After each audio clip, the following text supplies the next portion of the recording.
everybody. We're gonna go watch the hot new Whoopi Goldberg comedy. Well, I don't think this is such a good idea. I don't find Whoopi Goldberg very funny at all. Oh, I love Whoopi Goldberg. Oh, I love it when she makes all of the voices and she does all of the different characters. Hey, baby, why don't we go on down and watch this together? Oh, Leroy, don't do that. Oh, we're fixed in Pagora, Father. I don't think we should be watching the movie with the people and the places and the whatnot. Hey, how you doing down there? Oh, well, listen to me, Pilgrim. I think we should watch this movie here. We watched The Telephone today on The f*** is this?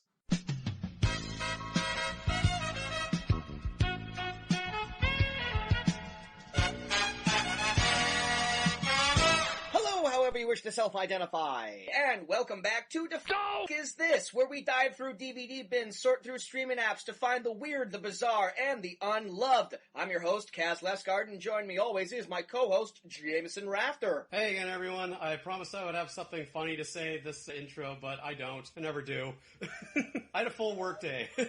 Look, man, humor is subjective, alright? Somebody out there is probably all like, he did it! He said he'd have the thing, and then he doesn't have the Where does he come up with these things? So you're making someone's day. Jameson, how the heck are ya? I'm doing well. Today and Friday were the first times that I went back to my office. I had a little, I had something to do over there that I couldn't do remotely from my apartment here. So for the first time in months, I was back at the office, and it was myself and two other people. So it was eerily quiet in there. Yeah, sounds like my workspace. Yeah, well then how rather fitting today, Jameson. Today on the day when you finally have a decent excuse to get out of your apartment and go somewhere else. How fitting that we are watching the movie that we are watching today. You know, it's been a minute. It's been a good solid handful of months, since this virus happened, and we have all, for the most part, been trapped inside. So I thought it would be best. Some of us, physically trapped in our apartment. Some of us have had a busted foot for the first couple of weeks. Yeah, I know. We all remember you rear windowing it there for a while, which, when I put it like that, definitely sounds like a sex act. It would have been a lot more fun if Grace Kelly showed up, I'll tell you that much. Yeah, so I thought we should reflect sort of the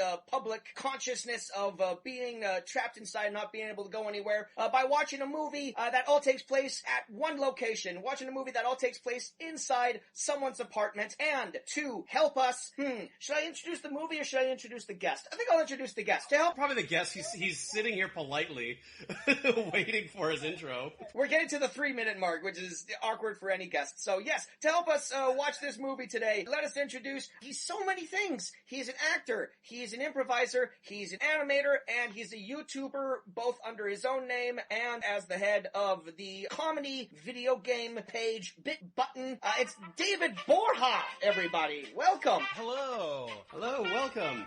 Welcome to the show. Hi. Thank you for having me. Boy, the way that you set him up with to help us bring in a movie about someone who's confined to an apartment, I'm like, is this guy a shut-in? Is this guy some reclusive artist? And by the sound of it, yes. It's the only way I have time for all those projects. I hear you, brother. Is this guy a shut-in compared to who? Compared to what? We just got done explaining that literally everyone is a shut-in now, or should be anyway. David, thank you so much for being on the show and for talking about the movie that we're going to talk about today, which is 1988's The Telephone. Directed by 1988. By the year? Did I say directed by 1988? I just like the way you phrased that. Alright. You said 1988's The Telephone. I just really like that, thinking that the year is responsible. Well, cool, there we go. Yeah, directed by the year. No, directed by Rip Torn. Oh, really? Yes, the only movie he ever directed. Yes, Rip Torn from the Larry Sanders Show and Men in Black. 30 Rock and all these other great things, yeah. If you can dodge a wrench, you can dodge a ball, Rip Torn. He had one of those great surly tough guy voices. Yes, he was the aforementioned daddy about which Tom Green wanted to inquire his love of sausage. Daddy, would you like some sausages? Daddy, would you like some sausage? Sausages. Yes! Great man. Probably the highlight of his career. His decades-long career. I only recently found out about Daddy, Would You Like Some Sausage? It's a comedy gem, isn't it? And, my life is different. Because it was in all the promos on TV, and that was just enough to turn me off the entire concept. And I liked Tom Green back in the day. Clearly, they put the best joke in the movie, because, God, that's like, I don't know what it is about Daddy, Would You Like Some Sausage, but it makes me laugh literally every time. Yeah, but anyway, before we go on about this very strange movie we're watching tonight, David, how the heck are are you? This is a new segment of the show called How the Heck Are You? Oh man, can it be How the Fuck Am I? And it's sort of like, because this podcast you call TFIT sometimes, right? I don't know what the acronym is there. What does that spell? It's Faye. It's Faye. David Borja, it's Faye. All I know is this is going to be another graphic for me to make. I am good. I was saying off mic that I watched the movie this morning, so I have experienced it. I think I'm gonna do it. I think I'm gonna go for it. I'm just gonna watch it twice in one day. There's no other way. We had a little miscommunication where you did some extracurricular work. You got ahead of us. First time anyone's ever done that. But there really is no other way to experience this movie because, I'll just share. I am recently broken up. I'm recently single, which has something to do with this movie. And I am also pretty, just in the apartment. I feel like if there's ever a time in one's life to watch The Telephone starring Whoopi Goldberg twice in one day, yeah, today might be the day. Oh, that's so sad when you put it like that. No, it's fine because we're transforming it into art. Podcasts are art. That's right. I'm fairly confident you are the only person who's ever watched this movie twice in one day. So hey, you got that going for you. I do have redeeming qualities. You have many redeeming qualities. Yeah, as I said earlier, you do such a wide variety of things. I knew of your work before I actually met you. Going off of the last episode, I didn't want to spend a ton of time talking about Rocky Horror because we did an entire last episode talking about nothing but Rocky Horror, but I also met you working on the show, and then after we started talking, I realized I actually already knew you through your cartoons with Game Grumps Animated. Yeah. Just out of my own curiosity, how do you go about, do you ever contact them before you make the cartoon, or do you just make the cartoon out of love and then submit it to them and say, hey, look what I made here, do you want to put it on your channel, or what's the process? It starts with the love. The first one I made was just entirely out of passion and fandom for the two of them because I listened to them a lot when I was working on other animated projects and drawing and whatever. And then the second one, if you Google or you YouTube Game Grumps Fake Laughter, I also sort of just did for fun, just as a fan, but I felt good enough about it that if I recall correctly, I just sent an email to a bunch of the people within that office at the time. So there was Ross O'Donovan, I think I might have emailed Barry, I emailed Aaron and Dan and maybe Susie, I just sent it and saw, who would respond. And I think Ross responded, and then he mentioned it to Aaron, and they were like, cool, yeah, please, take it. And, it was, again, it was more a thing to do as a fan. I wouldn't recommend it for, a job because the amount of time that I put into it, it was not good pay for the amount of time. But it was still a lot of fun, and to this day, that's, the most viewed thing that I've put out there, as far as I know. They can give a real bump to any fledgling animator out there. I've loved those guys for years, but I'm so impressed that you landed that initial contact with them, because years ago, I had a series that I did early in 2010 before they even started Game Grumps, and it was called Gamer of Destiny. It was just about some gamer goes into a gaming-based fantasy world, and I had reached out to Aaron to be a voice in it because this is on the early days of the silver age of Newgrounds.com. So he had done his awesome series, and he had a really good solid Snake voice. So I asked him, hey, I wrote this part for a solid Snake type character, could you do it? And he said he would normally be down for it, but he had just gotten on that show The Tester, which was this old reality show that was on the PlayStation Network. And then after that, he went right into Game Grumps, and I was like, well, I'm never gonna get in touch with this guy again. That's his entire life now, yeah. Yeah. But good on you, man, for landing that white whale. Yeah, it's a nice feather in my cap, for sure. And not to come to full circle or whatever, but it really encloses a chapter in my life. Basically from 2013 to about 2018, my life was revolving around animation. So I was working on freelance projects. I was doing trying to build a portfolio. And around 2016, I got a job in a studio. And it was through that experience that I realized it wasn't my career calling. And so I was just okay, well, I still like drawing. I don't want to just get rid of production and get rid of creativity altogether. But the animation job, that specific role, was not the thing. So it was cool to sort of just go through that whole experience and have some really great, just bits of good luck, honestly, that to then be able to be okay, I gave this a really good try and had some successes, but just the actual day-to-day work of it, wanting to move on to something else. Yeah, well, you could say that you've done it, and it's something that a lot of people probably wouldn't have seen through to the end. I had one foot into animation, but I don't do it professionally. I do it it more of like a creative outlet, because if I had to rely on that for a paycheck, I would just wind up resenting it, I suppose. But now I can just do it as a hobby, and I don't have to eat, sleep, and breathe my cartoons. I can just do it as a fun little hobby of my own. So I encourage anyone to just like give it a shot, to give it a try, because like you'd be very proud of yourself with like what you do wind up coming out with. Yeah, hobbies are super important. Not everything that we make has to be like, you know, monetizable thing, and not everything that we do for fun like has no value or whatever. There's work and play, and like it's all important. I tried a little drawing earlier this year. I got one of those books full of how to draw superheroes and supervillains from a friend of mine, and I said like, oh, I'll just follow the instructions and I'll just draw all the superheroes in here, and I'm like, oh, this will be like a fun little lockdown challenge for me. I got to the second supervillain and I realized, man, drawing is hard. It's hard. It takes hours. It requires you to go back and go over your work again. Forced perspective, what the hell is this?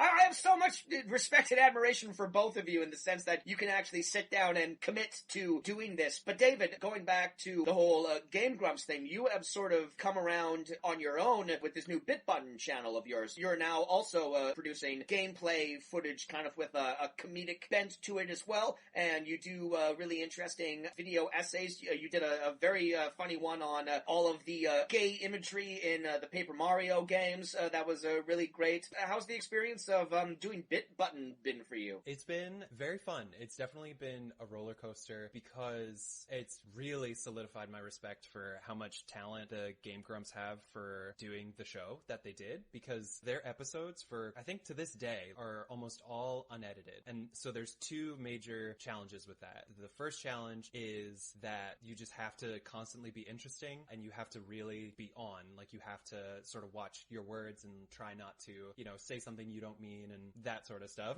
Yeah. It's very similar to hosting a podcast.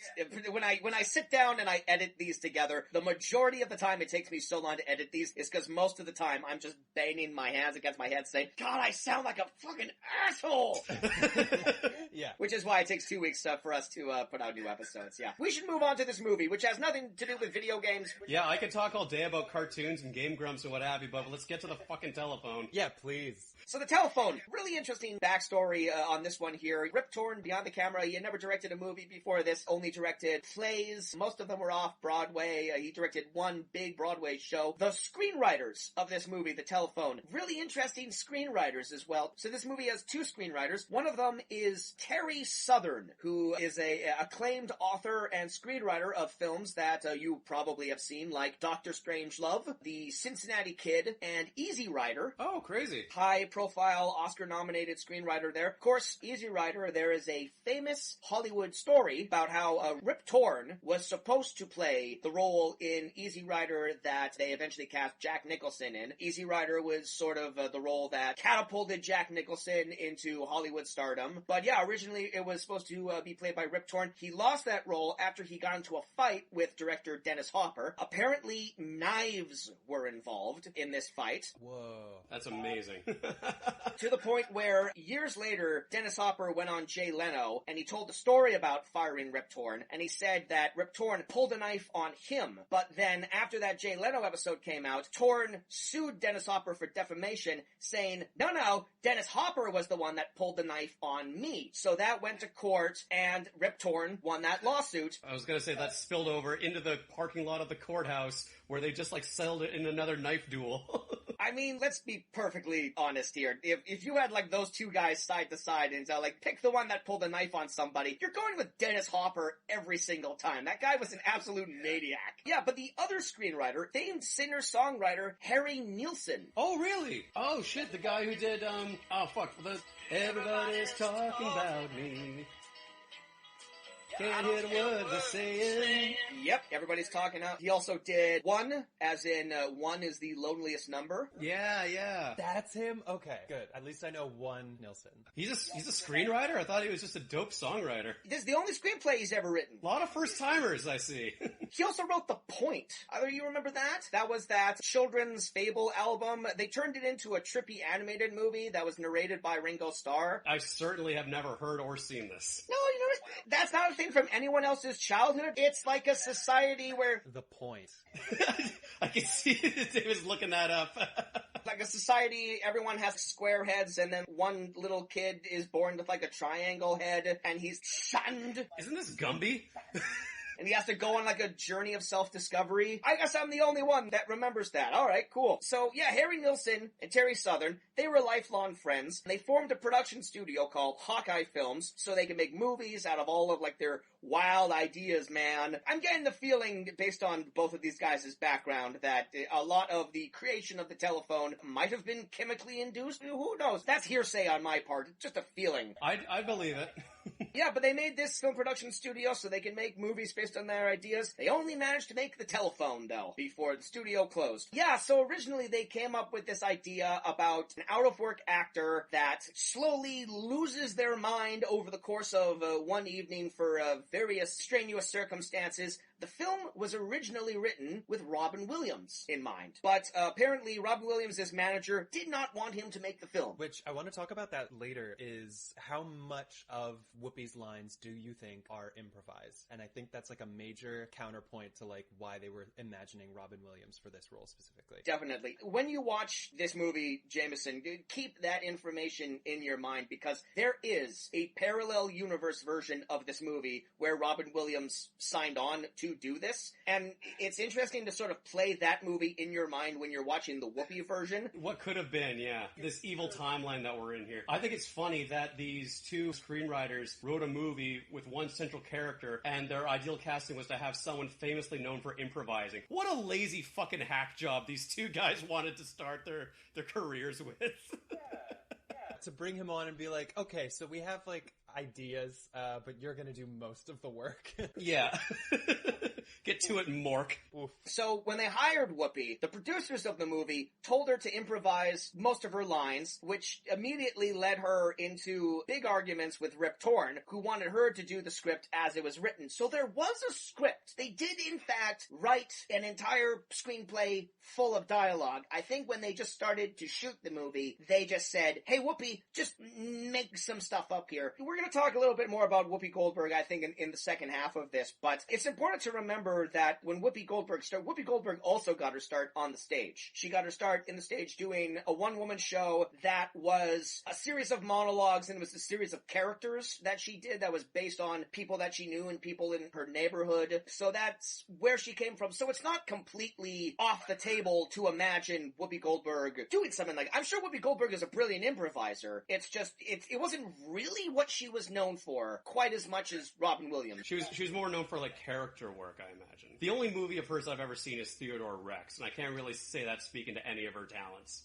Okay, we're getting to the natural point in the show where we cut and take the break and watch the movie, but for however else long we have to talk about the fact you've only seen one Whoopi Goldberg movie, and it was Theodore Rex? Yep, guilty. That is the most insane thing you've ever said. Okay, wait, have you seen the animated Lion King from 94? Oh yeah, she was one of the hyenas. Yes, okay, I take it. Alright, I meant a starring vehicle for Whoopi Gold. Yeah, that's fair. I haven't seen either of the Sister Act movies. I haven't seen anything else she's done. Yeah, Jumpin' Jack Flash. No, I'm the same way. I've seen Sister Acts, I've seen Lion King. And then, yeah, this was like another addition. And now the telephone. And now the telephone. So by the end of this, Jameson, you'll be able to say you've seen certainly the two worst reviewed films of Whoopi Goldberg's entire career. I don't get the hype, really. Yeah, how did this land her spot on The View? Well, we'll get into it later. I was just gonna say, it's very interesting how this movie has aged politically. Oh, terrific. Like many things from the 80s. The last thing that I'm going to say before we stop and we go watch the telephone is that I'm just going to be perfectly honest here, Jameson. This is a bit of an endurance test. I have a feeling about midway through, you're probably gonna want to hit me. Thank God for the social distancing we're doing, but I'll be honest, like when I was watching it this morning, I was doing some chores around the house. So chores were more enjoyable than just sitting and watching the telephone. You poor bastard having to watch this twice in one day. If I don't want to hit him, you certainly must want to hit him. It sounds like he's into it. I don't know. Yeah, I'll see how I'm feeling. I just think, I don't know, it's fun. It's a novel experience. I'm into novelty from time to time. Okay, good. Jameson, this is the horse you've hitched your wagon to do a homesprung sentence like you're fond of making. So, you knew what you signed up for when you agreed to do this podcast with me. If anything, I've been showing you two good movies. Yeah, that's what it's felt like. I led a charmed life since we started doing this. It's all downhill from here, bud. Well, we'll be right back to this important message, and we'll have seen the telephone, some of us more than once. So stay tuned, everybody. We'll talk to you then. Don't touch that dial. It should have been like a telephone thing. That's why I said don't touch that dial, as in you dial a telephone. Don't hang up that receiver. Don't click that clacker. Please hold. All right, let's talk. Hey there, it's Jameson. As Kaz mentioned last episode, he and I have decided that at this point during our podcast, we were going to do the responsible thing and use it as a short space to mention by name a few charities and causes we'd like to get the word out on. No one really asked us to do this, but then again, no one asked us to make a silly podcast about B-movies either. The way I see it, our show is mostly about us being cheeky smart Alex screaming into the void. But if some positive changes to the world were to come out of that, well then wouldn't that be a good return on our investment? Originally, I'd wanted to champion a few well-known causes and charities that are near and dear to my heart. But after a recent meetup with a friend, I was inspired to lend my charity spot to something he's passionate about, as it would be the more charitable thing to do. One of my oldest and dearest friends is an old high school buddy by the name of Danny. Now, Danny works as a social worker for a youth safe house and detox clinic here in Vancouver. Every few months or so, Danny and I would get together to catch up over brunch or dinner or what have you, and he would tell me the stories of the people staying at his centers and the harsh, often brutal and painful but necessary journeys they go on the road to recovery. And after every meeting with Danny, I walk away with a new perspective and a window into a life I don't know. Now, I could get into the complicated, multifaceted issues of why the addicts and the impoverished turned out the way they have. I could weigh the pros and cons, virtues and imperfections of the various avenues of treatment. I could point fingers at administrations and name the harsh steps that need to be taken to overhaul this flawed system we live in. But I didn't want this to be a diatribe about society at large. And I didn't want to expound on something I'm not qualified to talk about. There's enough people on the internet doing that. This is something we don't need to overwhelm ourselves about. At the end of the day, we're just talking about people who need some help, and we're able to give it to them. When addressing the subject of addiction, it's important to remember that the sufferers have to want to get better before help can be administered. And that is what the patients who go into clinics like Danny's are trying to do. These people from all walks of life have difficult paths ahead of them and are constantly at odds with themselves during their programs.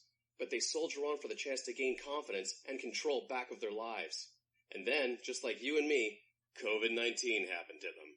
Rehabilitation centers, youth homes, and detox clinics all stayed open during this lockdown, while still adhering to social safety measures.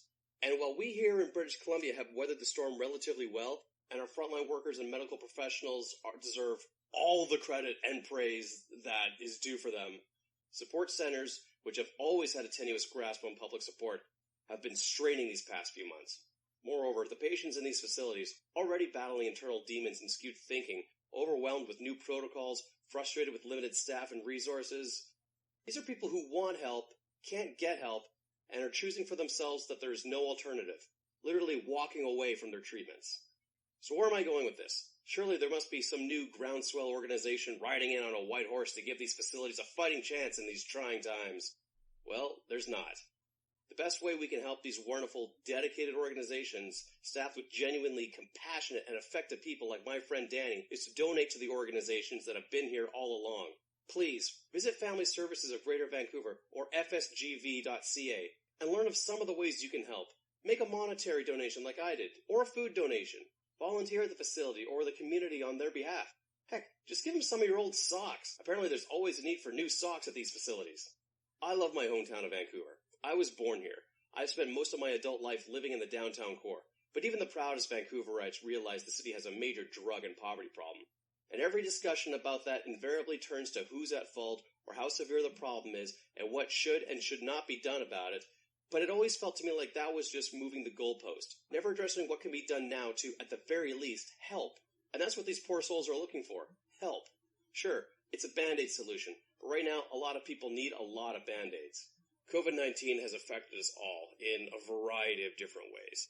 And while we're doing our part to flatten the curve by wearing masks and social distancing and staying indoors, there are some people who that's not really an option for. So while the solution to the pandemic is somewhat out of our hands, solving the problems from the ramifications of the pandemic are still in our grasp, and probably always have been. So go to Family Services of Greater Vancouver at fsgv.ca and show them some love.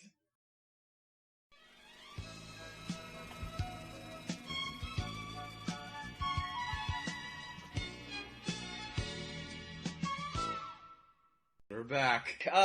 We're back. We're back from the movie that was so nice, David watched it twice.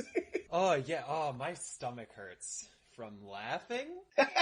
Hold on, I'm not done holding my sides in from all of the laughter that the telephone brought us. Oh, how was it the second time around, David? I mean, I'm gonna be honest, I did not pay almost any attention. It was background noise the second time through. Which is fine, because the movie is, a comfortable amount of it is background noise. Yeah! It's so true. God, all I could picture this time around watching it was the two screenwriters just kind of like hanging out, and one of them just goes to the other one. It's just all like, hey, I'm gonna pitch you an idea. Just like stay with me because it's kind of radical. So it's a movie. It's just like a woman and she's in her apartment. Half of it is mundane, unimportant shit that means absolutely nothing, and the other half is wall to wall screaming. And the other one just took a second and just took a puff on their joint and just went fucking brilliant. My mind kept gravitating towards, I could easily see this as like a one-woman play. And I put myself in the role of, if I were to be at like some off-Broadway play and I was dating the person doing that one-person play, I could see myself going, this isn't gonna work. Halfway through. My heart goes out to anyone who's ever been a partner to someone in a one-person show and realized, maybe we should break up. It's funny, like, the first lines that Whoopi says, she says it like 4 times. She goes, how you doing? How you doing? And when I was sitting down to watch it the second time, it was just like, Hey, how you doing? I don't know, Whoopi, how are you doing? Like, it was just the fact that that's all she says when she starts. How you doing? Because I'm a big believer in, like, the first lines a character says should say something about their character, but, like, yeah, you don't get that with this movie. Oh, God. Yeah, there's so many problems with this movie. Where to begin? Where to begin, indeed. There's lots of examples throughout this movie where it does seem like Whoopi is talking directly to us. Yeah. I think it was about, like, the 15-minute mark. She starts angrily saying, No, I'm sorry. We're talking about time wasted, sir. I mean, this is time lost forever. Down the drain. You know what I'm saying? Gone, gone, gone, kaput, etc., etc. an hour and, like, 5 minutes left to go. I was just sitting there just going all like, man, I'm right there with you, Whoopi. I hear ya. Time lost. Time like forever wasted. My mind went back to you, David, because you have heard that twice now today. You poor man. Oh, well. Yeah, it's fun. So, I mean, should we just get into it? Who were your favorite characters? I mean, that's a joke, but I do have 2 favorite characters. We'll get to them. I liked her neighbor who said Falstaff can wait, because he was another actor who booked a role in a commercial because it paid better, which I'm sure said something about the nature of wanting to be a performer. We've sort of covered this already, but before we get into the plot here, Jameson, David, what did you think of this movie? A solid question mark out of 5, because it's unlike anything I've seen before, and that does have some value to me. Sure. I think if you remove most of the uncomfortable racism tirades that this movie goes on, and the obnoxious sound design, and just some of the meandering rants that Whoopi can go on, I could see this movie as potentially some kind of Oscar bait that wouldn't go very far, but would be an also ran in, like, award seasons. But it's not a very good movie. No, it's not. No, I couldn't stand this. And watching it a second time did not improve things. If anything, it was significantly worse the second time around that I watched it. I don't know if I've ever seen something so monumentally pointless before in my life, and I'm trying my hardest to wrap my head around why. Just why the telephone? Why this movie? Why did everyone get up and spend the time and the energy and the money doing this? Because it must have taken a considerable amount of time for them to put this together. They started a production company to make movies like this, and it destroyed the studio. Rightfully so. It was such a Sisyphean effort for them to actually get this shit made. They did it. Back to what I was saying, it's a testament, stick-to-itiveness. You achieved your dreams and you went for it, but it sucked. Yeah, you're absolutely right. It's kind of a movie that breaks your heart a little bit because, I mean, once you hear more of, like, the story about, like, the backstory of how hard it was to make this movie, it's really sort of like a situation where you sit there and you realize, oh, this is what we ended up with. Yeah, so we sort of touched on it in the beginning, but yeah, there was lots of infighting going on between Whoopi and Rip Torn on this. Whoopi claimed that because the producers told her that she had basically carte blanche to improvise as much as she wanted to, she also claimed that she had final cut. And so the movie was screened at Sundance, and the cut that they screened at Sundance was the cut that Rip Torn and the two screenwriters put together. So the cut that they screened at Sundance was the version that was written. It was the version that used the edits of all the scenes where, after like 5 or 6 takes, Whoopi finally did what was written on the page. But when that version was screening at Sundance, the producers cobbled together what I'm going to affectionately refer to as the Whoopi cut, which is all of the improv and the stuff that she made up, and they released that in a limited release in theaters at the same time that the Sundance one was going on. So there's a multitude of reasons why this film was a bomb. I think that is one of the more unique reasons, in the sense that there were 2 different versions of this movie out at the same time. Did one have better buzz than the other? I think the buzz was sour on all of this all around, man. I don't think anyone was lining up. Well, maybe they were, because the other important thing to remember is that Whoopi Goldberg was a massive box office draw at the time. She started on stage, she started on Broadway, she did like her one-woman show called Whoopi, and then when she was doing that, Steven Spielberg came to see her and watched her in that and talked to her after the show and said, hey, I'm doing Color Purple. Do you want to be the star of that?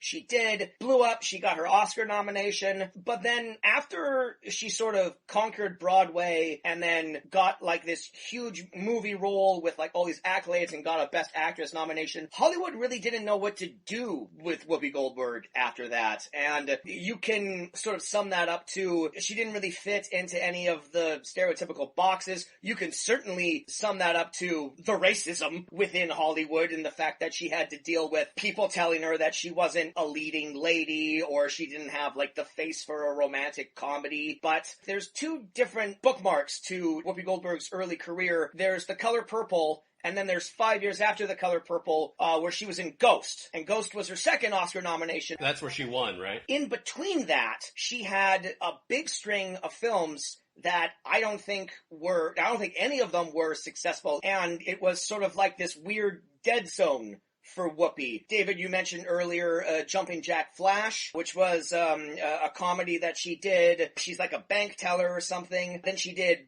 Burglar, Fatal Beauty, which was kind of like a Beverly Hills Cop knockoff, where she was cops and romantic partners with Sam Elliot. And then she did The Telephone. Yeah, and then she did a couple of other dramas that no one really ever talks about. And then she did Ghost. So yeah, this is sort of like right in the middle of this career dead zone for Whoopi, where she came out of nowhere and she was all of a sudden the biggest star in the world. And then everyone was all like, what's next for this exciting new actor? And then kind of 5 years of just radio silence. And then after Ghost, after she won the Oscar, then shortly after that she made Sister Act. Sister Act made just a shitload of money. It was one of the most successful movies of that year. But by this time, like, The Telephone is like in the rearview mirror. It is like a distant bad memory. We don't talk about that chapter in her career. It was kind of amazing to see, like this actor come out of nowhere, and then within 2 years of her big breakout, everyone was basically saying, well, her career's done. She'll never work again. Eye-opening look at how Hollywood treats black women. Even black women who were her the biggest female star of the late 80s. Like, no one was bigger than Whoopi at the time, and they still kind of put her through this bullshit ringer, put her in movies that she had no business being in. Much like The Telephone. She really is spectacularly miscast. More to that point, Rip Torn, who had this, like, an acclaimed actor for 2 decades at this point, right? Longer than that. He started off doing, like, Tennessee Williams. Was that in the 60s or the 70s? Yeah. Yeah. So, prominent actor for, like, several decades. And he tries his stint at directing. Sucked at it. Didn't know what to do with it. Well, film directing, I think the biggest revelation out of this is that Rip Torn had no business directing for film because he directs this movie like a stage play. And because of that, it's so uninteresting to watch. It's so boring. It's so relentlessly boring. And there are so many scenes where you're watching them and you're just like, well, he could have done that, he could have done this. Well, an entire apartment set is built to look like you would be sitting with the rest of the audience looking out at a stage. You don't build film sets like that unless you're meant to convey the choreography and the cinematography like you would a stage play. Yeah, because, like, that's the technical side of it, but I think, like, the problems started with the script of this thing, and there's, like, no saving the story or whatever, if you can even call it that. So should we get into the plot? However threadbare it is. Yes, I did write down basically bullet points of everything that happens. Spoiler alert, a lot of it is just me writing variations on she calls someone on the telephone. So this movie opens with Whoopi Goldberg. She plays, her name is Vashti Blue. She is a serious Shakespearean actor, and we see her in the only scene that takes place outside of this goddamn apartment. She's going into the apartment, and as you were saying, Jameson, she runs into an old actor friend of hers who is, we hear from her that, like, oh, I thought you were playing Falstaff. No, I have to go to this audition for pork products. What is it? It's a commercial.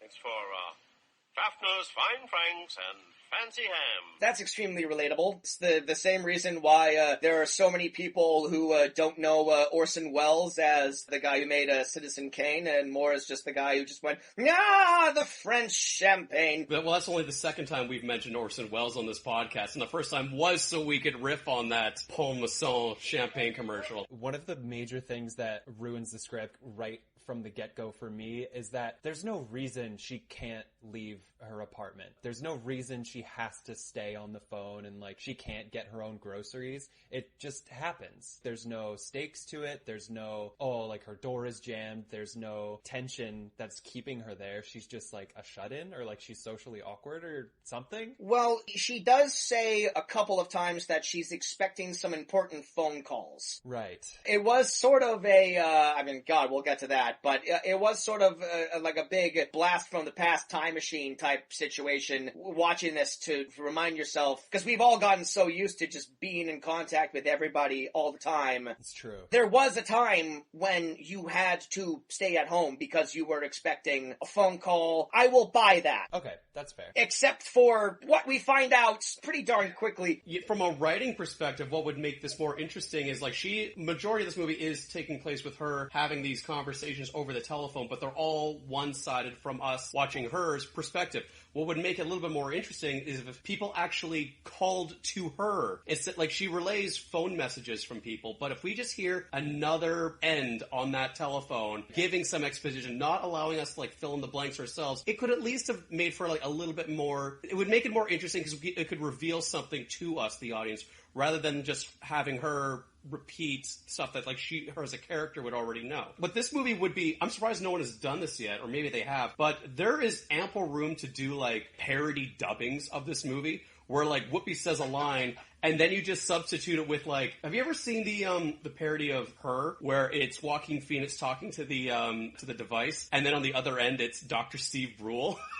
Wish I could put my arms around you. Wish I could touch you.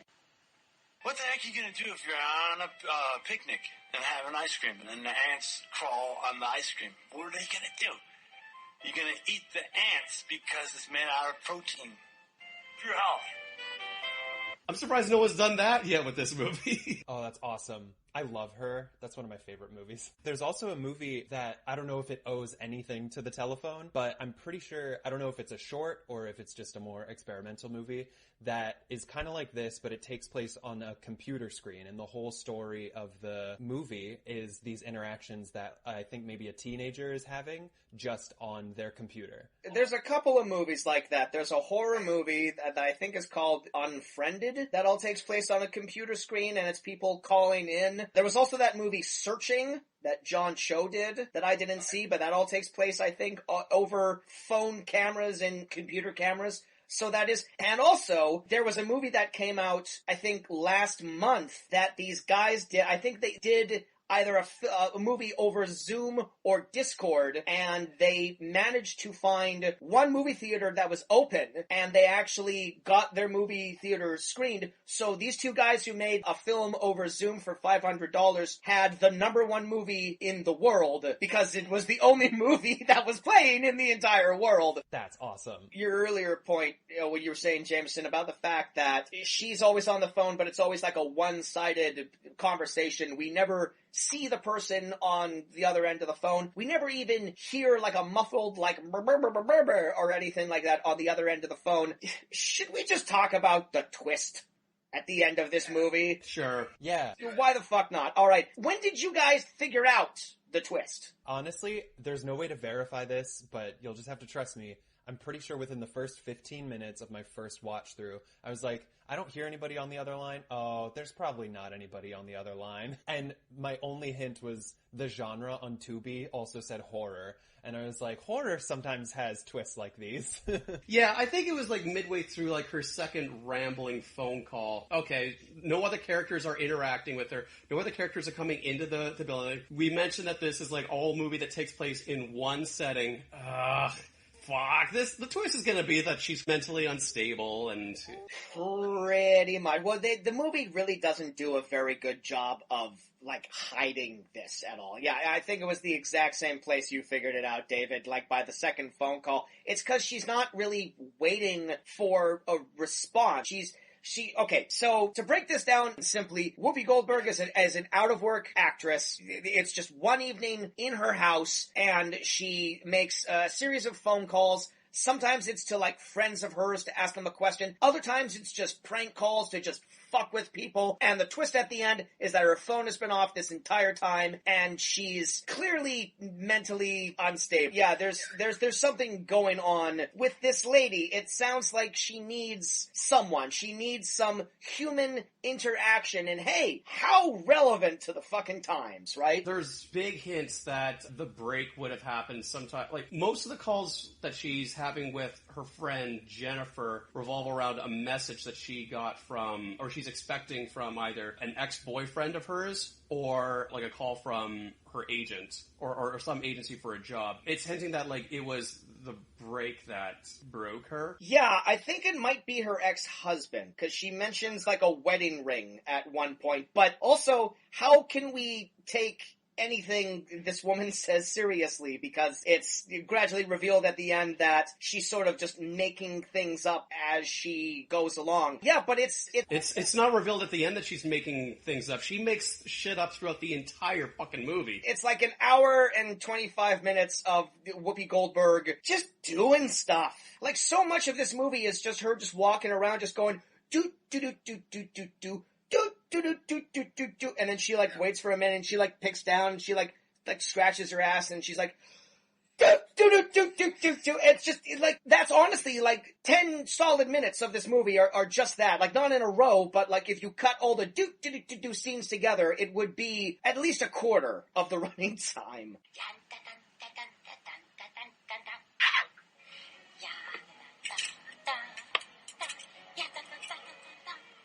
I'm so upset that you guys had told me that Robin Williams was originally sought out for this movie because, like, from what I've seen of his stand-up sets, he could make an entire hour and 20 minutes of him just talking to himself. He can make that funny and interesting to watch. He's able to, like, thread that line very well. And I really wish that he had taken on this role because it would have been better for it. It would have been something. I will say, like, I've never seen a black lady doing an Asian accent before on film. So that was something new. Welcome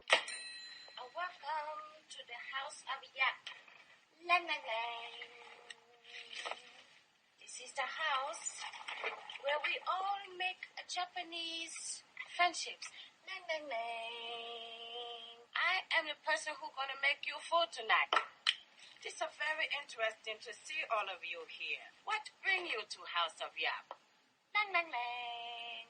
Perhaps you heard story of how House of Yap came to be.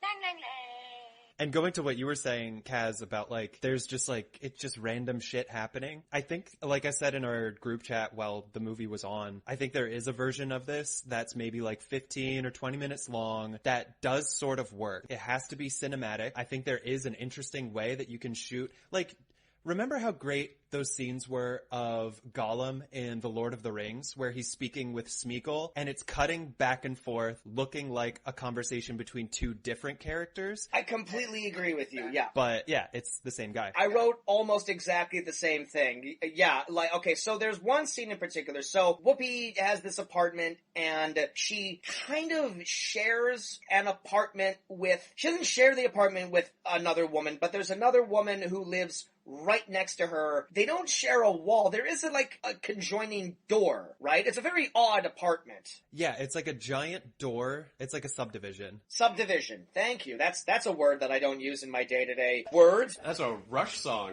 kids. So there's like this, I guess she's like an old Jewish woman who like lives next door, and Whoopi is constantly harassing her, and there's one scene where, you know, the woman starts banging on the door and telling her to be quiet, and Whoopi goes on to an endless scene where she takes on all these, she says, oh, I'm having a dinner party, and then she proceeds to do the voices of all the guests. Oh, really? Well, let me tell you something, honey. It just so happens that I am entertaining here tonight. That's right, I am entertaining people from the big world of showbiz. Hey, baby, you want some big black snake? I got something for you to put right here in your mouth. Leroy, leave that woman alone. Oh, I just love it when Leroy goes crazy. Steven, please. Well, I don't understand what's the matter with her. Please, contestant, don't start. Well, I think it's very disgusting of you to come in and invade our party this way. Well, this is not something we must discuss now. Listen, oh my God, Helga, please, don't start with her. Don't start with me. Hey, baby, let me have some pussy in there. Leroy, for Christ's sake, leave me alone. That was her doing her hardest Robin Williams impression. Absolutely. I felt really bad for her because that's clearly what it was. She was hired for this movie, and then they got to that day of filming, and I know for a fact that the direction she was given that day was just do what Robin would do. And I felt so bad for her because, no, that's not who you hired. At that point in the movie, like, I think, 20 or so minutes had gone by where it's just us watching Whoopi on the phone with various people talking to herself. And then all of a sudden we hear, a knock on the wall and the voice of another woman. And I thought to myself, thank God another character is arriving into this movie. Well, I got more than I bargained for in that instance right there. To go back to what you were saying, David, about the Smeagol and the Gollum thing, I think it's so easy to watch that scene and put all of the blame on Whoopi for why that scene isn't working, but I think the majority of the blame goes to Rip Torn, because he's not shooting that scene like you would shoot a movie. Exactly like you were saying with the Smeagol Gollum thing. Imagine if Whoopi was like, oh, this is my friend over here, and then there's an actual cut and an edit in the film, and it's her on, the opposite side of the room, and maybe she's sitting down, she has her legs crossed, she's like, hello, I'm another character, and then it cuts to another scene in the room, and she's different. Do something cinematic to let us know that we're watching a movie. We get that it's all her, but you need to let us into her mind. Yeah, you can't show that it's all one take, because then that's just going to show how, as we were saying, Whoopi was doing her damnedest with that, and I thought she did a very good job at that. But she's no Robin Williams. And it does her a disservice, and it does that character and the film itself a disservice to try and capture that essence. She tried, damn it, she tried. Yeah, I have a major headline or header in my notes. It just says, is this her accent and voice real? And is it supposed to be bad? Because on one level, I can almost imagine maybe this is Whoopi doing her impression of a bad New York actor going through, and I wrote them down, all of the following voices. We have Japanese Japanese, South Asian or Indian, Southern Texas, posh, that like fancy drama lady, Irish, John Wayne, German. I love your listing of regional accents. German, Indian, John Wayne.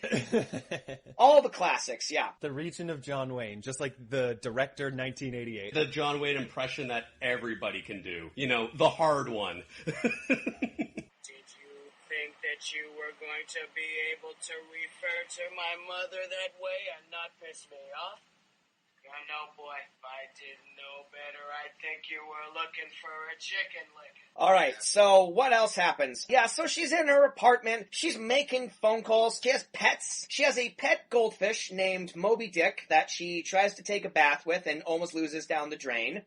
Swimming in the swimming pool goes Moby Dick, yeah. And I'm going to say that she's friends with an owl. Big Bird. Who gets to live in her apartment. I'm not saying the owl is a pet, because owls are majestic, beautiful creatures, and you can't keep them as pets. They just hang around with the people that they choose to hang around with. And for some reason, this adorable little owl chooses to hang out with this raving maniac. But the owl is great. I have no problems with if anything, the movie needed more owl. The owl was great. I love the owl. I was amazed at some of the owl cues, honestly, where they're not trying to cut around the owl, like hitting a certain mark or whatever. They actually sort of get the owl to like move on certain takes, or at least Whoopi is improvising well enough that it seems like the scene is working. I think the owl was just a natural talent, and so they knew instinctively, just keep one camera always on the owl because it will know what to do as a cut to reaction. My favorite thing about the owl is that it referenced one of my favorite understated running gags in the show Futurama, where in the future, owls were a common pest, like rats or roaches. Right, yeah. So, and given that she is like a woman who is presumably living in a bad part of town and not in the best states mentally, and also not working, you know, it's just an apartment complex that's gone to shit, and now she's got an owl problem. The introduction of the owl was the first time that I wrote down a line that was clearly improvised by Whoopi that was the first of many jokes that just didn't work and fell flat immediately. So she goes to the roof of her apartment and she meets the owl up there and she says, Hello, Big Bird. You know what I brought you? I brought you 3 little bitty blind mice. What do you think of that? All right, I lied. I brought you a piece of uncooked Big Mac. how did you get that? Whoopi, how did you go to the McDonald's and ask them for raw meat? Do you mean cold Big Mac? Like that's what? And then it looks like she gives him a mouse anyway because he's holding a mouse in some scenes. One of my favorite owl related lines is toward the end when we get this, when we get the big reveal with the telephone employee and he goes, "What is that? What is that? Is that an owl?" What is that? What is that thing? Is that an owl? It's just like, yes?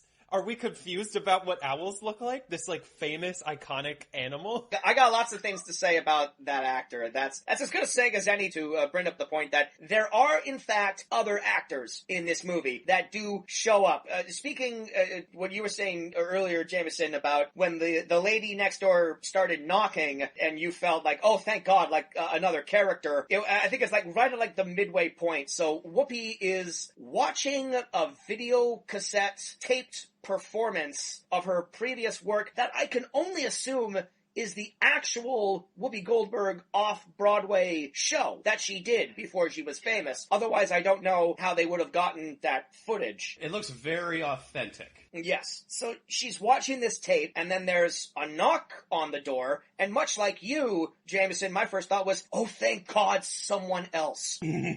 She opens the door, and within minutes, that feeling immediately turned to one of, oh, please go back to just being Whoopi, because in waltzes Elliot motherfucking Gould as her ex-agent Howard. Let's talk super briefly about Elliot Gould. Now, Elliot Gould in the 70s was, much like Whoopi, a very big box office draw. He was considered a very unconventionally attractive leading man. He was in films like MASH and The Long Goodbye, and then, his career kind of dipped for a bit, and then, later on in the 90s, he kind of found his footing again. He had American History X and the Ocean's movies. Yep, he had that popular run on Friends. So, eventually, Elliot Gould's career kind of got back on track. There was a period in, the mid to late 80s where Elliot Gould was absolutely fucking insufferable in everything he was in, and boy, is this movie right in the middle of that. Was he playing a lot of, this type? Like a lecherous kind of hey, you would have had more pots if you had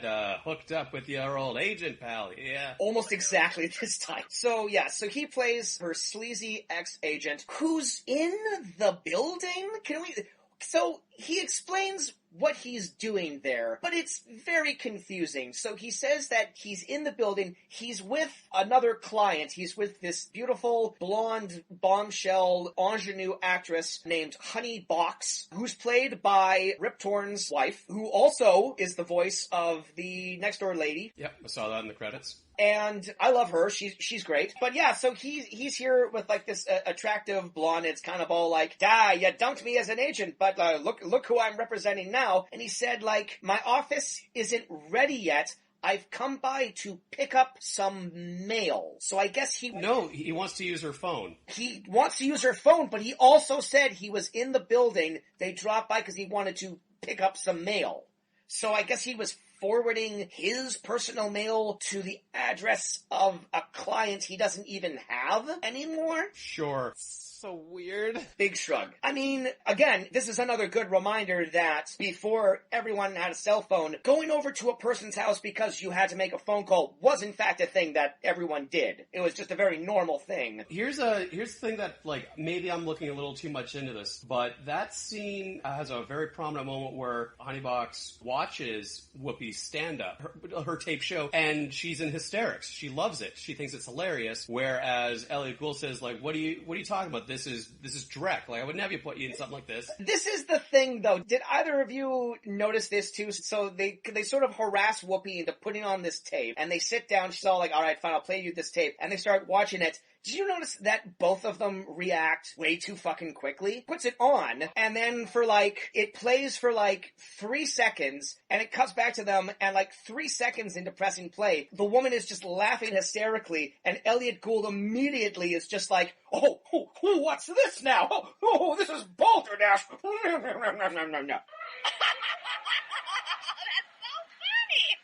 That's the shittiest tape I've ever seen.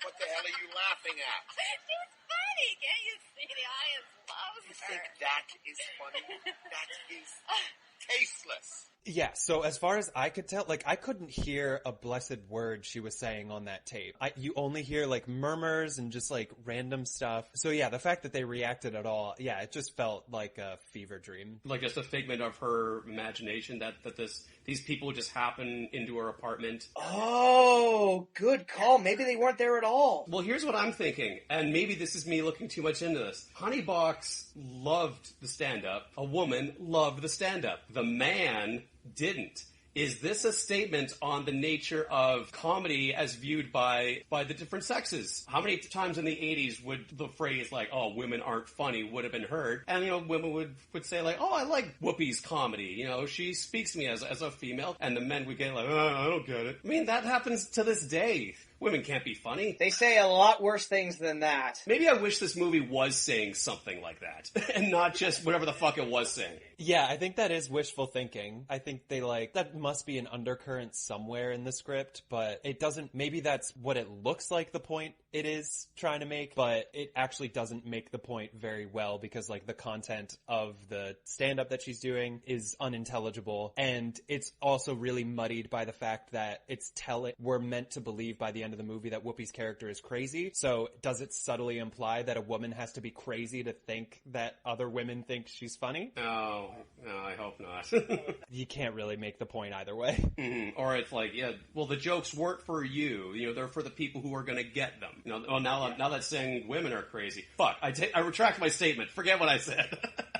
I'm more a fan of your theory that they were never there to begin with, that Whoopi just imagined them, because that actually explains quite a bit. But so Elliot Gould comes in for a bit. He calls Honeybox the C word and then tells her to go wait in the car, and she's very sweet, and I kind of want her to hang around, because after the owl, she's my second favorite character in this movie. And then he starts getting creepy again and telling her that, I tried to get you so many jobs, but you just have like a bad attitude and no one wants to hire you. And then she does the dance of the 7 flatulences.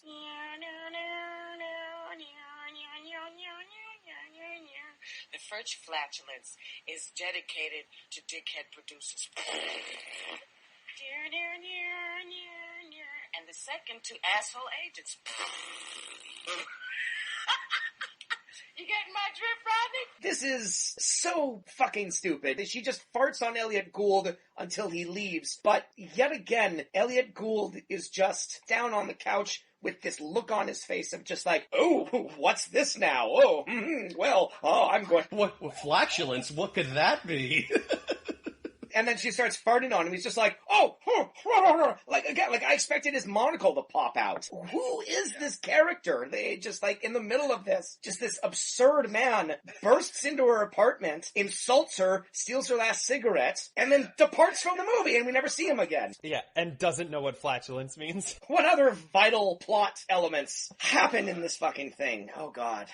I mean, a major thing that I was thinking about, and I'm curious what your thoughts are, is like a major reason why this movie might not be particularly interesting is just because like there's no intention for any of the characters. It feels like none of them seem to really like want or need anything. When you say characters, yeah, who are you talking about? So even like the visiting characters, I think it's pretty muddy. I think even the lady on the opposite side of the wall who's sort of like banging, like she wants quiet. She might be the most motivated character, but Whoopi's situation, it just seems like she wants a lot of stuff, but none of her actions, which are talking on the phone, seem to really drive her toward that. So it's just like this weird circling the drain. And I think that's a major reason why like the performance, however hard she's trying, does not work. Both because it's like, it's not cinematic, which just means there are very boring camera angles. But I think it also means that there's just like no story momentum. There's no sense of, she really wants this thing, but she's getting foiled, or she wants this thing and she gets it, but it's not satisfying. Like really simple, like story stuff like that just doesn't happen. I think the writers maybe took like a couple of days to write different segments of this movie on their own. Riff, like whatever kind of material they want. And rather than put it in like a chicken soup for the soul kind of book, decided to make a movie out of it because nothing is really resolved at the end of any of these tangents. They're just like these little isolated incidents where, now we're going to talk with an offensive Indian accent about the Kama Sutra for 5 solid minutes of this movie. Tell me, do you perform the positions of the Kama Sutra? Yes, the Kama Sutra.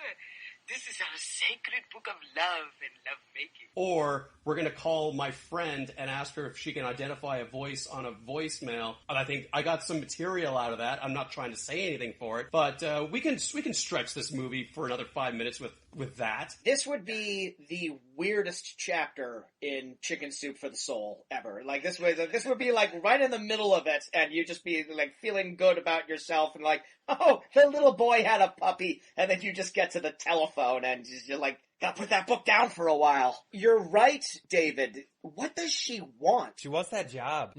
Not even just movie. Any narrative story is around what does the character want. We've seen this movie twice now. She's upset that her husband left her because she got good reviews in a play that he didn't even get mentioned in. That's something that we know is causing her a lot of emotional stress. She doesn't really have much of an end game in this. Like, there's nothing that she's trying to obtain over the course of it's just wasting time. This movie is just a waste. It is literally a way to waste an hour and a half. As mentioned in the movie. Time has been lost forever. It seems like they're making fun of us for watching it. I was going to say, in terms of, maybe each of these things could work as vignettes, like these short little concepts of like, okay, now she's going to kill 5 to 10 minutes doing this. A major thing I noticed about the music was that almost all of the music is unmotivated too. It basically, almost every time the score comes in, all it's doing is saying, that's the end of that little niblet, and now we're gonna start this next little chunk. Yeah, like an alto sax will sneak in. Ooh, alto snacks. Yeah. Wait, I could have some alto snacks. But no, like an alto saxophone will like creep its way in there once in a while to remind you that there is music underscoring like certain aspects of the movie. For some reason, this movie got the licensing rights to One Love. Which they play in its entirety. Because why not? Here's my question about that. So I've done like research on what could be, considered for like Creative Commons uses of like popular music. I know for a fact on YouTube you can't use more than like 10 seconds of a song, otherwise you'll get copyright struck. I wonder if maybe they found a way around using an entire song if you underscore it with very loud screaming.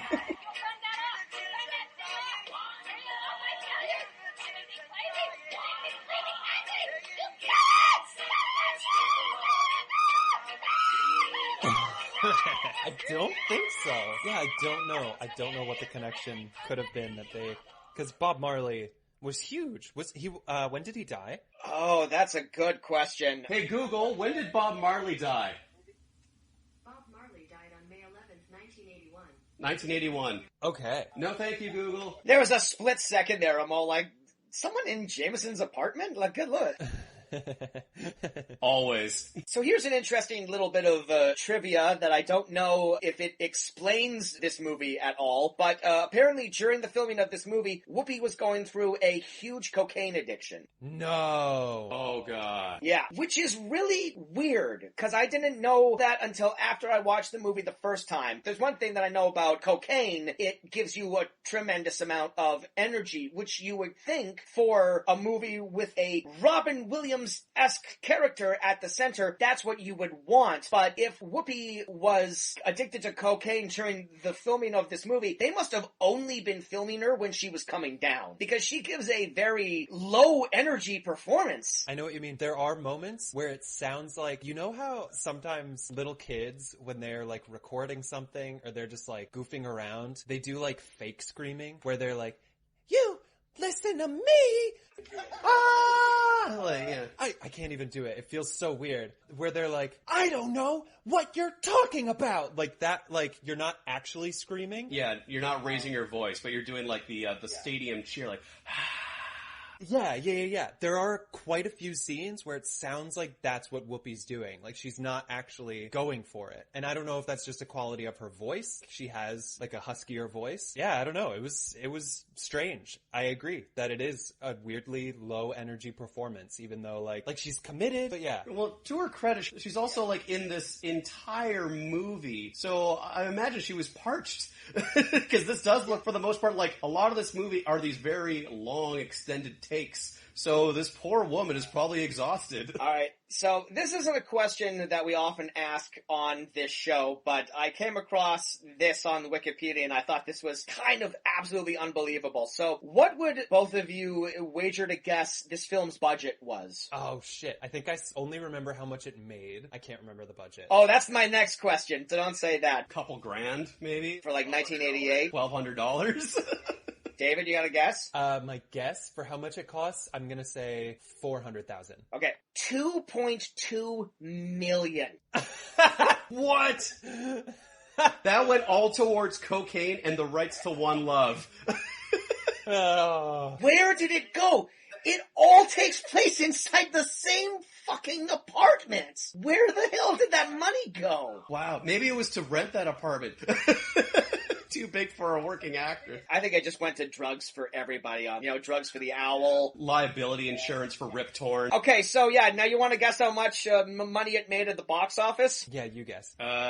Couple hundred, maybe $100 tops. Higher than that. 200. What is this? Price is Right? Just tell me. For a film that cost $2.2 million in 1988, it made $99,000 at the box office. Oh. It was a massive bomb. Yeah, so, oh God, she just She just keeps making phone calls on this stupid zebra telephone she has. I didn't want to, because there's just like so little to look at in this movie. Like by like after the first hour, you start focusing on this zebra pattern telephone that she has. Stupid 80s fucking zebra telephone. I don't know what it is. What I think is funny is when the phone company guy comes by to disconnect the phone, he says that, it's the phone company's phone. Like, you've rented it from the phone company. They gave you this zebra phone. Maybe she, decalled it herself. Maybe it was like a white... Now, here's the real question. Is it a white phone with black stripes or a black phone with white stripes? Oh, no comment. I love it all the same. It doesn't matter. Yeah. But, yeah, so she keeps making phone calls and she does silly voices and she has a huge emotional breakdown. And then eventually the lights go out in her apartment. There's another knock on the door and we meet the only other actor in this movie. The dad from Home Alone. John Hurd, who you would think in the last 7 minutes of this movie, they wouldn't want to introduce a character that, again, is just way too much. But boy... that's sure what they fucking do, because this guy comes in, he's got like a big cigar in his mouth. He's from the phone company. Did you notice he was covered in phones? Yes, his legs were covered in phones. Just like all the receivers on them. Like a Ninja Turtles action figure guy who's like accessorized with everything that his profession's supposed to be. He's like chopping a cigar and he's, hey lady, I'm from the phone company here. I don't do this 24 hours. I'm banging on the door all day. Hey, you live by the freeway. I'm a sucker. What is that, a fucking owl? Whoa! What is that? What is that? What is that? Is that an owl? What is that? What is that thing? Also really want to call out the choice of making the last character that we meet an asshole who then shits on Whoopi, says, oh, this is a dump. Illegal wires. I'm not gonna touch your bathroom. And then on one hand we feel sorry for Whoopi, but then she kills him. Yeah, that's how the movie ends. So it's such a bad ending, because even if they were trying to make it like this kind of poignant, like you were saying, chicken soup for the soul series of just like moments of an evening of an actor or whatever, I think there's something there. Yeah, and then it veers towards the Twilight Zone kind of ending. Yeah, and then it just goes dark and goes really like mean-spirited, because then she's like, I've been a bad girl. You can put me on hold. Hello, operator. Can you connect me with the police, please? I've been a bad girl. Who's this lady? It just feels like everything that we watched meant nothing. She learned nothing. Well, who's been this lady this entire evening? She could be from different countries around the world. Exactly. I mean, I do kind of get it. She's at home, but she's home alone. And then this guy comes in and he literally breaks down her door because, yeah, she stopped paying for her phone and now he's come to repossess the phone. I thought it was funny when he's all like, hey, this is the only phone you got here. You're not hoarding phones, are you? Motherfucker, you are clearly hoarding phones. You're fucking covered in them. Only I get to run the phone hoarding business in this city, toots. Soon all the phones will be mine. You have to be crazy to love phones. He's not from the phone company at all. But, this is what's so wild about, this movie. These people who are in this movie, they're not bad actors. Whoopi Goldberg, great actor. Won an Oscar. Elliot, Gould, great actor, long goodbye. John Hurd is in this amazing 70s movie. It's not terribly popular, but it's really great. It's him and Jeff Bridges. It's called Cutter's Way. It's just an awesome exploitive thriller movie. He's great. He has an eye patch in and he's awesome. John Hurd, great actor. He's terrible in this. Yeah. His death scene is the most unconvincing death scene I've ever seen on film. God damn it! You killed me for a telephone!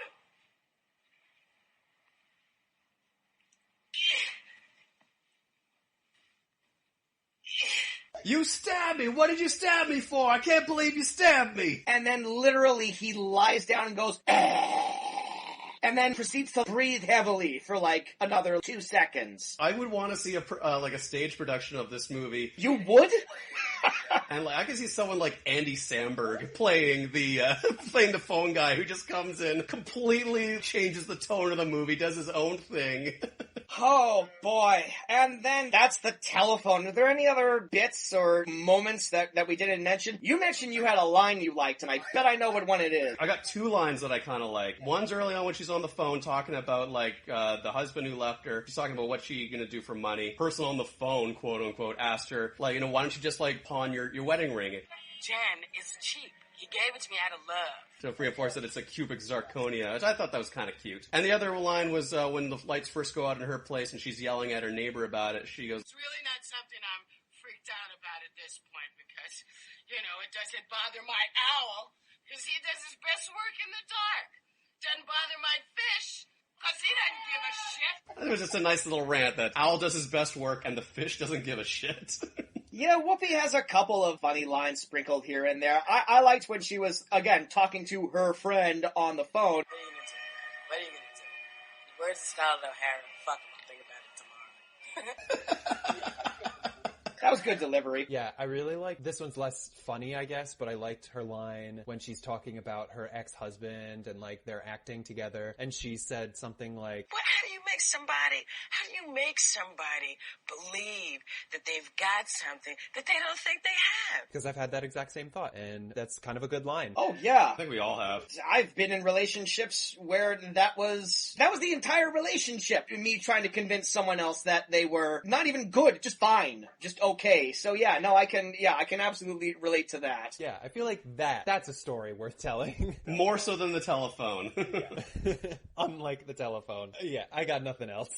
Something you said earlier, David, I think you were quite right. This could work if it was like 5-minute viral videos. Sure. If someone put this out as like a webisode or something like that, it was just like this, because you could do that now. You could do this movie now on your phone. You don't even need a film crew. You can just do it with your own iPhone, and you can just do a series of monologues, because that's all this is. It's just a series of monologues. Sometimes it's monologues inside of monologues. Hey, I mentioned before, like, if you take out all the fucking racism and you just re-release it now, you'd have like a probably decent award season fodder movie that wouldn't go far, but it'd be an also ran. So I think you could totally make something like this today, and you just gotta trim a lot of the fat and ugliness out of it. I don't know what awards season you're thinking of right now. There's no... A Webby, I guess. I don't know. No way. Like maybe the Razzies, which this was up for a couple of them, including Worst Actress for Whoopi Goldberg, which I think is a little unfair due to the extraneous circumstances. But anyway, that's all I have to say about the telephone. Does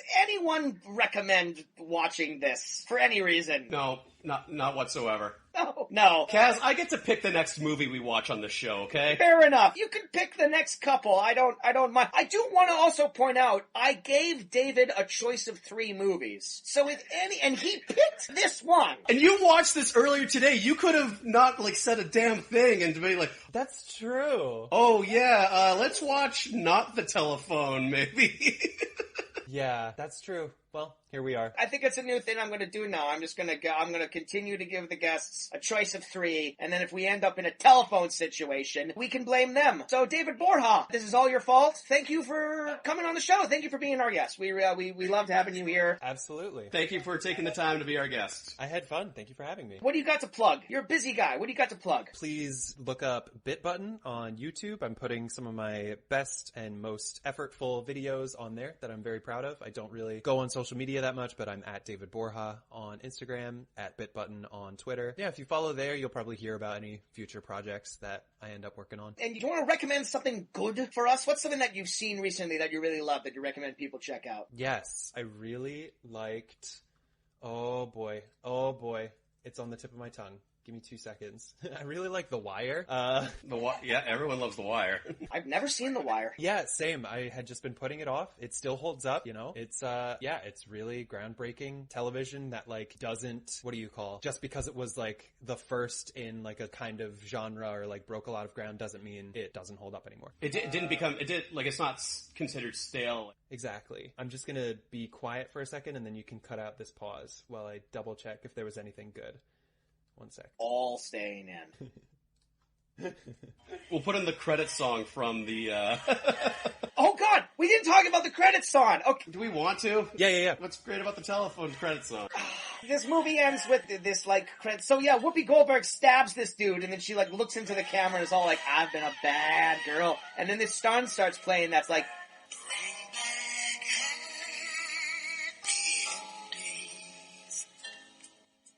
and it's like the cheesiest fucking thing I've ever heard in my life. And I had to look up who did it. It was a collaboration between Little Richard and the Beach Boys. Oh, hell yeah. That's a feel-good song. I went looking on Wikipedia to try and find... I went through all of the Beach Boys discography. I went through all of Little Richard's discography. Can't find that song on any of their albums. I think they might have written it for the telephone. Oh, no. Oh, man. So that's where the money went. That's where the $2.2 million went, right there, Little Richard. 100%. Some other recommendations I can give, now that I've just checked my little watch list, are actually all shows. I'm watching an anime called Keep Your Hands Off Eizouken, which is about high schoolers trying to produce an anime. It's really fun. And I am also watching Atlanta, which is great, very cinematic, lots of awesome black talent. And The Boondocks, a classic animated comedy. Oh, I love The Boondocks. So yeah, there's a bunch. That's great. Jameson, what have you been into lately? I recently got into Sons of Anarchy because that finally got added to Netflix, so I'm checking that out. I like it so far. I really like the Katie Sagal and the nurse ex-girlfriend of the main guy. I like their dynamic. It's funny that in a show about biker club intrigue, like all these gun runners, that I like the subplot of the women characters more than I would have expected in a show about, you know, these tough outlaw bikers. I didn't expect that, and I'm pleasantly surprised. You know, Katie Sagal's never been nominated for an Emmy? That's a damn shame. She's been on TV forever. For so long. Like, you would have imagined, like, she would have gotten one for Married with Children, but, yeah. She's a delight and everything.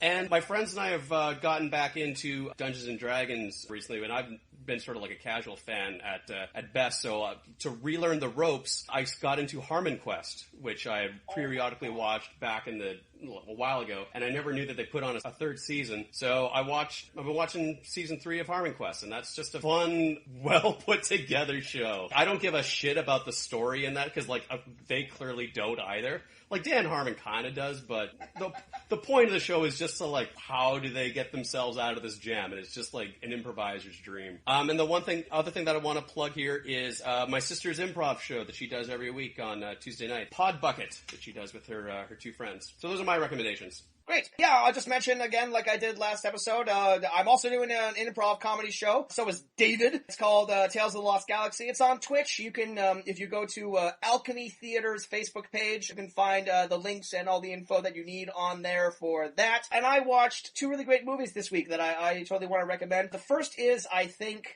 definitely right now, my front runner for my favorite movie of 2020. I know that's a particularly smaller well than usual currently right now, but I really love this movie called Blood Quantum. It's from a Canadian filmmaker named Jeff Barnaby. It's the best zombie movie I've seen since Train to Busan. It's fantastic. Basically, it's the zombie apocalypse, but only indigenous people are immune. Zombies bite them, they don't turn into zombies, and they sort of build this Mad Max type society. They basically have the run of the earth now, because everyone else is infected and zombie. Awesome movie from beginning to finish. Great gore. And then also, I finally got around to seeing Stop Making Sense, the Jonathan Demme Talking Heads concert documentary. Not really a Talking Heads, wasn't really a Talking Heads fan. I am much more of a Talking Heads fan now that I have seen that movie. That movie is phenomenal. It is one of the best concert documentaries I've ever seen in my life. If you've never seen it, really easy way to describe it. It starts, David Byrne comes out with a boombox, puts it down, does an acoustic version of Psycho Killer, and then with every subsequent song, another member of the band joins him on stage, and then like another like set piece is like wheeled on from the wings from like the crew. So it's literally the building of a concert, and you see it in every step, and it's fucking genius. So yeah, if you're on the fence about the Talking Heads and you haven't seen that, that is the perfect place to start to turn you into a fan, because now I'm diving into their albums, and I just want to hear all of them, because they're such a fascinating band. So those are my recommendations. All right, cool. Well, that does it for another episode. David, thank you so much for being here. Sick. We will catch you next time. Something I usually do here. Jameson, what is it? Something I say. You say, thanks for watching, everybody. Tune in next time. I'm Kazlaz. Something I say. I feel like we can't end the episode if I say it. It's gonna come to me. You freeze your dogs, Iceman. What the fuck?